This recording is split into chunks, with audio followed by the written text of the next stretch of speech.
Baik pemirsa, terima kasih masih menyaksikan DK Show bersama keluarga sambil Anda merayakan kebersamaan, merayakan Hari Raya atau Tahun Baru Imlek tahun ini.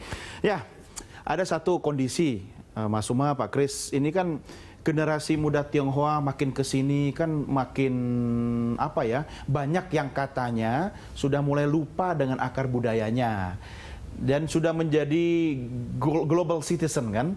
Nah, tapi ada satu hal yang misalnya tetap harus dipertahankan yang sekarang sudah mulai hampir punah. Contoh nih, kalau di kampus mahasiswa saya itu sekarang kalau nikah sudah jarang lagi menggunakan adat ya, tradisi leluhur. Sudah jarang ada sangjitan ya kan. Bahkan kalau tepa ya kan itu cuma buat foto doang gitu kan. Nah, itu Anda berdua melihatnya seperti apa? Apakah itu tetap harus dipertahankan atau biarkan saja mereka mengikuti era global seperti ini? Mas Suma dulu deh, komentarnya gimana? Kalau saya pribadi, memang saya lebih suka dengan yang budaya. Cuman saya juga menyadari bahwa budaya itu ketika dijalankan memang hambatan yang paling utama adalah biaya. Ya, karena di upacara panjang lama, ya. Iya. Apalagi kalau sangjit, waduh lamaran, yang dibawa banyak gitu. Ya, meski begitu sih saya berharap bahwa ya generasi muda juga bisa lebih memperhatikan nilai-nilai budaya tersebut. Dan jangan sampai semuanya akhirnya jadi diminimalisasi, disederhanakan semuanya.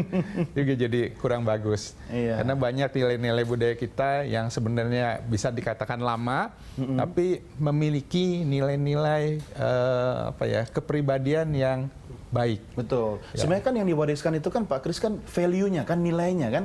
Terus gimana Pak Kris menurut Anda agar bisa terus lestari? Ya ini kan memang lintas budaya lama-lama akan jadi suatu cross cultural simbiosis gitu, di mana orang bisa mengkombinasikan tetap memakai tradisi tadi, mungkin pakai pakai apa, tapi di dalam konteksnya tergantung juga gerejanya bisa menerima enggak kan gitu. Artinya kan timbal balik lah gitu. Jadi artinya kalau acara-acara yang kelihatannya berbentuk budaya dan itu tanpa mengurangi ritual-ritual dari agama tertentu yang memang mungkin ya sekarang harus menjaga compatibility daripada itu compatibility dan practicability tadi. Karena memang kalau mau adat besar-besaran kan mahal sekali juga. Tidak ada orang mungkin tidak sanggup untuk itu kecuali beberapa. Tapi paling tidak negara harusnya ikut memikirkan karena ini bagian dari warisan budaya kan. Ya, untuk bisa jadi kalau yang memang jadi percontohan bisa jadi bagian dari festival kebudayaan,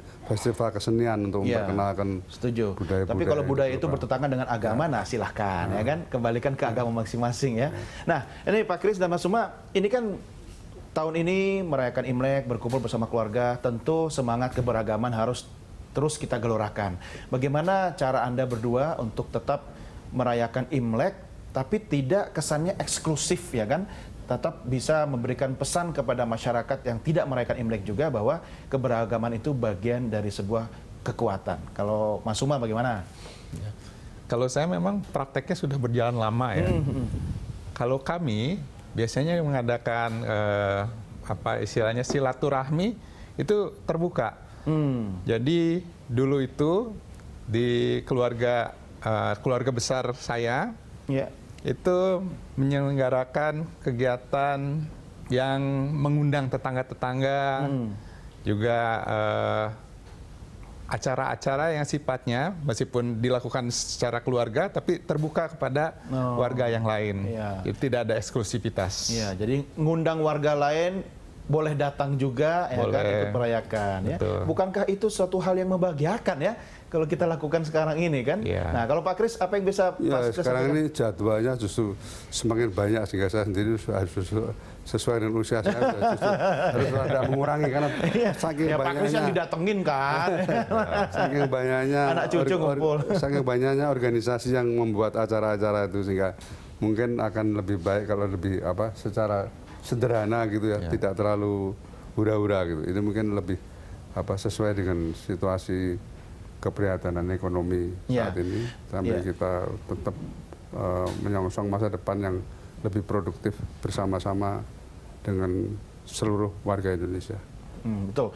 Tapi Pak Kris dan Mas Suma, bagaimana memberikan pemahaman kepada saudara-saudara yang juga merayakan Imlek itu bahwa ini perayaan ini fokus pada nilai-nilainya, bukan sekedar pestanya gitu kan. Jangan sampai nanti seperti yang Pak Kris katakan tadi Mas Suma, ini boros di sini gitu kan, berlebih-lebihan. Itu gimana tuh menyampaikannya? Memang agak sulit ya. Tapi kalau yang sudah dilakukan di keluarga kami sih sederhana sebenarnya. Jadi ya lebih kepada silaturahmi, gitu. Ya makan-makan sedikit. Paling kalau berkunjung antar keluarga juga ya paling hidangan-hidangan sederhana saja. Masing-masing keluarga bawa masakan, ya kan? Iya. Nah, kan biasanya keluarga besar kan. Nih satu hal yang mau saya tanyakan di penghujung jumpa kita, Pak Kris, Mas Suma, bagaimana perasaan Anda berdua dan khususnya saudara-saudara kita warga Tionghoa, masihkah mungkin ada kekhawatiran atau ketakutan bahwa peristiwa tahun 98 itu masih menghantui saudara-saudara kita sekarang ini, Pak Kris? Itu saya rasa justru harus kata-kata Anda tadi lawan terhadap hal yang bisa membahayakan eksistensi Republik ini. Saya rasa harus dilawan hanya satu kata itu dan kita percaya bahwa Indonesia akan tetap survive dengan kebinekaan ini. Ya. Oke, Mas Suma? Ya kurang lebih sama. Sama ya. Jadi teringat apa yang dikatakan Wiji Tukul. Iya. Hanya satu kata. Lawan ya, tapi yang dilawan yaitu intoleransi yang dilawan. Betul. Oke, kalau begitu Mas Suma, Pak Kris, terima kasih. Selamat Tahun Baru Imlek. Mudah-mudahan tahun ini lebih sukses, lebih sehat, lebih bahagia ya. Sampai jumpa lagi dan pemirsa, sampai jumpa di DK Show yang berikutnya. Dan sebagai hadiah Imlek kita foto dulu, Pak Kris, Mas Suma, foto sama-sama. 1, 2. Sekali lagi 1, 2. Thank you, sampai jumpa. Kong si Facai, Sindian Kuaile, bye-bye.